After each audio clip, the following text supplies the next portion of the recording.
Quand j'ai appris que mon successeur touchait 5 000 francs de plus que moi par mois, j'ai d'abord été stupéfaite, puis révoltée. En fait, on a eu un peu le sentiment de valoir moins que les autres. Investir dans une meilleure image de l'entreprise est au final plus rentable que le maintien d'une injustice.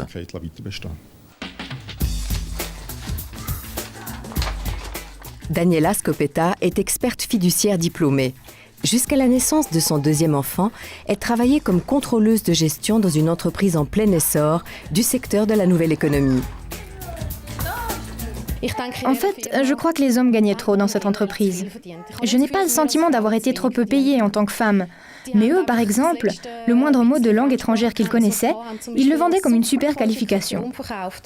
Jusqu'à sa démission, Daniela Scopetta avait petit à petit assumé les fonctions de directrice financière, mais elle n'a jamais obtenu le salaire qui allait avec cette fonction. Après ma démission, ils ont publié une annonce comme quoi ils cherchaient un directeur financier. Alors pour moi, la cause a été entendue. Attends voir. Mais c'était mon poste, ça. Et à partir de là, il a été évident que j'aurais dû recevoir le même salaire. Yvonne Geisseler a travaillé 8 ans comme vendeuse dans un magasin de mode pour hommes à Aarau. Que son salaire puisse être plus bas que celui de ses collègues a d'abord été chez elle un simple soupçon. J'ai demandé à mes collègues « Combien tu gagnes ?» Pas de réponse. Le seul qui a dit quelque chose a dit « Oui, je gagne plus que toi » quand je lui ai dit combien je gagnais, mais il n'a pas dit combien de plus. J'avais aucune idée. Le bureau de l'égalité a conseillé à Yvonne Geisseler de tenter de parler avec ses employeurs. Mais les supérieurs sont restés inflexibles. Indirectement, ils ont même avoué la discrimination salariale. La première raison qu'ils ont donnée, c'était « Une femme gagne moins, c'est comme ça ». Et de toute façon, j'étais un revenu secondaire. Ces femmes-là gagnaient moins que les soutiens de famille.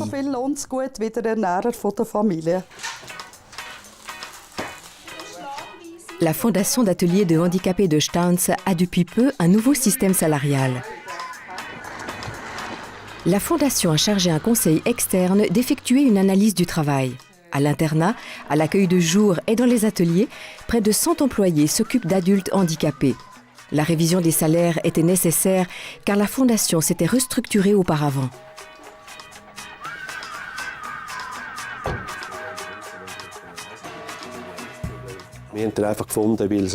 Alors on a pensé, puisque le système des salaires du canton et celui du foyer sont incompatibles, on va prendre un nouveau départ. Par ailleurs, il y avait des rumeurs, des demi-vérités qui couraient. Les gens disaient « on est maltraités ». Les uns gagnaient plus, les autres disaient « eux, ils gagnent plus ». On a voulu faire toute la lumière. La Fondation a constitué une commission d'évaluation dont la tâche était de jauger les exigences et les contraintes de toutes les activités. Cette évaluation est la base du nouveau système des salaires.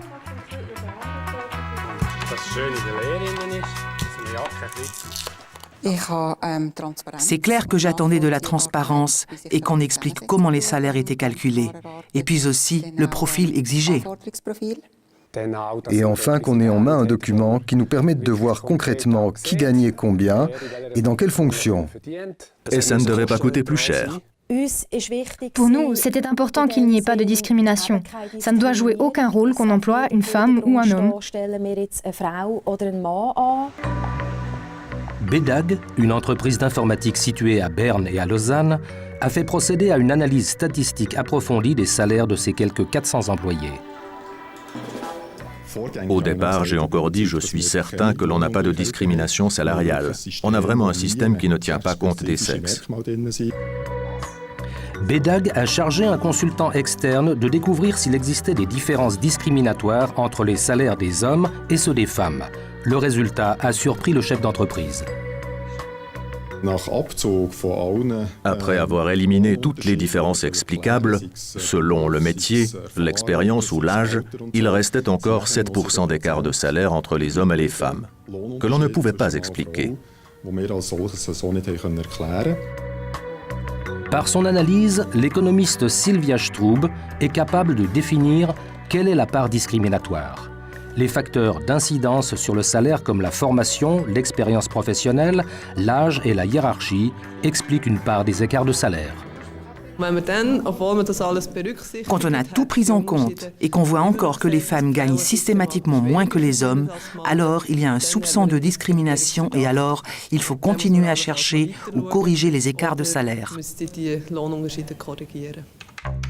Les entreprises qui veulent s'assurer qu'elles appliquent l'égalité salariale entre femmes et hommes peuvent se faire une première idée avec le logiciel gratuit Logib, qu'elles trouvent sur le site du Bureau fédéral de l'égalité. Sylvia Straub, du bureau BAS, a participé au développement de cet instrument de mesure. Logib est d'un usage simple et n'entraîne pas de dépenses supplémentaires pour l'entreprise. Mais ces résultats sont-ils fiables ? Logib est tout bonnement une version simplifiée de l'analyse statistique. Simplifiée au sens qu'on a standardisé certains des facteurs dont nous tenons compte.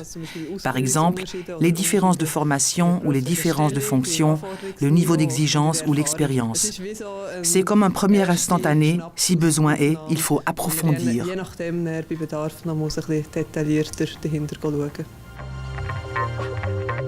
L'instrument livre aux entreprises des résultats utiles. Elles peuvent ainsi voir s'il faut agir.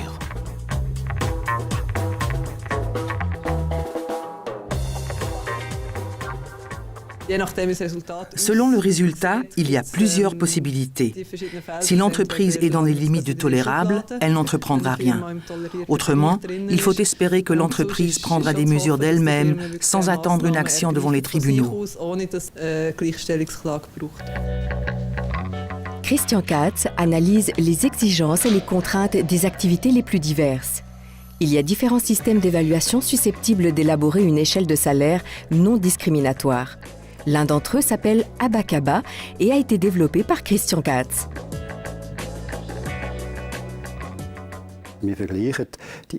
On compare les exigences intellectuelles ou les exigences physiques. On en analyse chaque caractéristique et puis on regarde ce que ça donne quand on compare l'ensemble. Les résultats constituent la base des nouveaux salaires, mais ils permettent aussi de tirer des conclusions sur les rémunérations antérieures.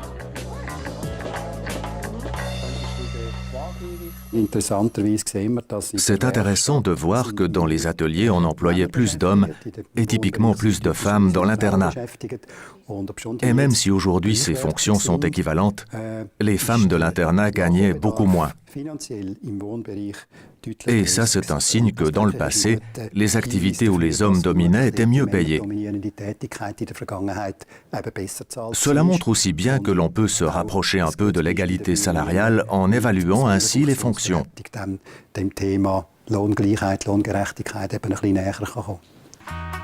Le nouveau système de salaire a introduit la transparence voulue, ce qui a comblé la plupart des attentes des employés. Il était important pour moi qu'on ait pu conserver le statu quo et combler d'éventuels écarts. Je trouve qu'on est arrivé à une véritable égalité. Il y a un domaine où je ne suis pas d'accord, c'est que la formation qu'on apporte n'a pas vraiment d'effet sur le niveau du salaire.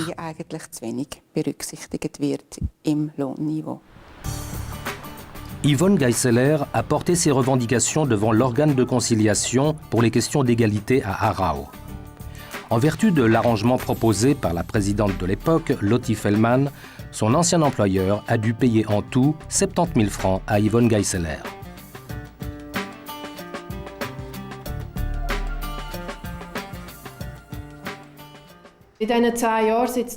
Dans les 10 ans d'existence du service de conciliation, ça a été le cas le plus flagrant de discrimination salariale. C'était vraiment évident. Nous avons fait la comparaison pour l'ensemble du personnel et les salaires des femmes étaient nettement inférieurs à ceux de leurs collègues masculins, indépendamment de la fonction. Daniela Scopetta a exigé de son ancien employeur un réajustement de son salaire, mais celui-ci n'a pas voulu considérer sa revendication. J'ai pu produire tous les diplômes, ça n'a pas suffi. Ils ont dit que je n'étais pas qualifiée pour le travail et que ma formation de fiduciaire n'était ni requise ni nécessaire dans le service de comptabilité de leur société. Ils n'en avaient pas besoin. Ils m'avaient pourtant bien engagée dans les mêmes conditions, et justement pour ma formation. Mais plus tard, ils ont inversé les rôles et ont refusé d'en tenir compte.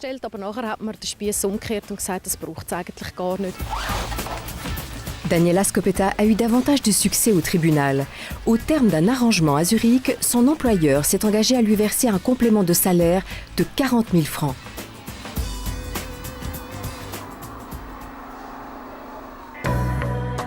La direction de BEDAG a décidé d'aller de l'avant, d'informer sur les discriminations salariales découvertes et de rehausser les salaires des employés concernés. En tant qu'employeur, BEDAG est sorti grandi de cette affaire. Les femmes, en tout cas, en ont une vision positive.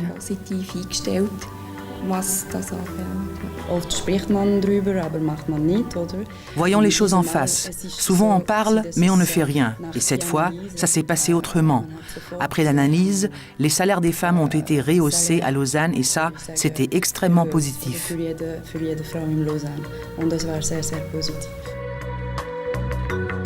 BEDAG a voulu savoir d'où venaient les écarts de salaire discriminatoires et a trouvé une explication. C'est un élément insidieux du comportement des femmes. Elles ne se battent guère pour leur salaire, elles ne mettent pas leurs prestations en avant et alors les managers en concluent peut-être qu'elles sont satisfaites. Si de l'autre côté ils ont des hommes mécontents qui demandent des augmentations de salaire, alors c'est à eux que l'on accordera finalement quelque chose et quand les moyens sont limités, on leur donne plus qu'aux femmes. Grâce aux corrections de l'époque, on a réussi à adapter la structure de manière à garantir l'égalité salariale. Mais il est vite apparu que nous ne pouvions pas nous endormir sur nos lauriers. Il fallait tous les ans ajuster les salaires et vérifier que le fossé ne recommence pas à se creuser.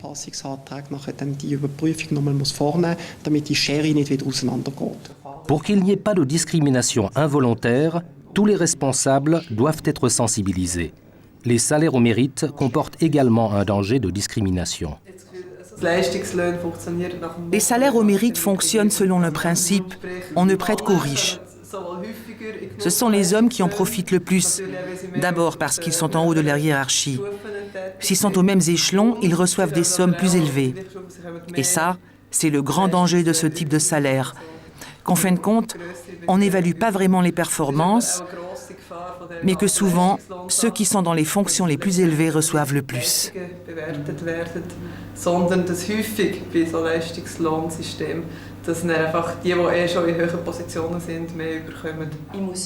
Il faut avoir du culot, et ça, ce n'est pas la manière des femmes. Elles ne sont pas comme ça, elles sont plus calmes, plus réfléchies, elles se demandent « Est-ce que j'ai le droit ?» Un homme dit « Je veux », c'est toute la différence. Et quand une femme dit « je veux », la réaction, c'est tout de suite « pour qui elle se prend ?» Un bon chef remarque ce genre de performance et de résultats, alors il les récompense.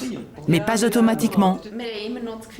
On a toujours le sentiment, quand on discute entre nous, qu'il faut faire davantage pour jouir de la même considération que les collègues masculins.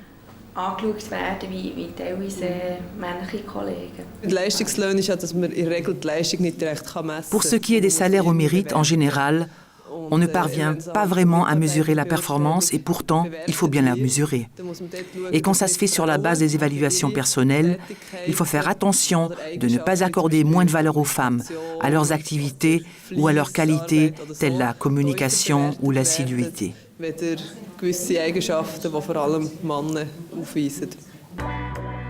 Si davantage d'entreprises implémentent l'égalité salariale, on peut espérer qu'à l'avenir, les femmes n'auront plus à s'infliger le pénible recours à la justice et les conséquences négatives qui s'ensuivent. Yvonne Geisseler a été licenciée dès la fin de la période de protection de 6 mois. La plupart des femmes portent plainte lorsque leur contrat de travail est résilié. Je crois que si les femmes ne portent pas plainte, c'est par peur de perdre leur emploi. Par ailleurs, il n'y a pas de conséquences pour les employeurs s'ils n'obéissent pas. Quand on arrive au procès, ils doivent bien sûr payer, mais en fin de compte, les femmes sont contraintes de quitter l'entreprise. Ce n'est pas à l'employeur que ça fait du mal.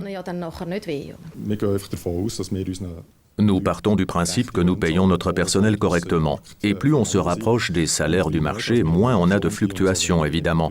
Et moins on doit craindre que le personnel ne change d'entreprise parce qu'il est frustré. Ça nous coûterait plus cher ensuite. Et c'est pourquoi on préfère avoir un système salarial correct et des gens satisfaits de leur salaire. Ein sauberes Lohnsystem haben und die Leute zufrieden sind mit ihrem Lohn.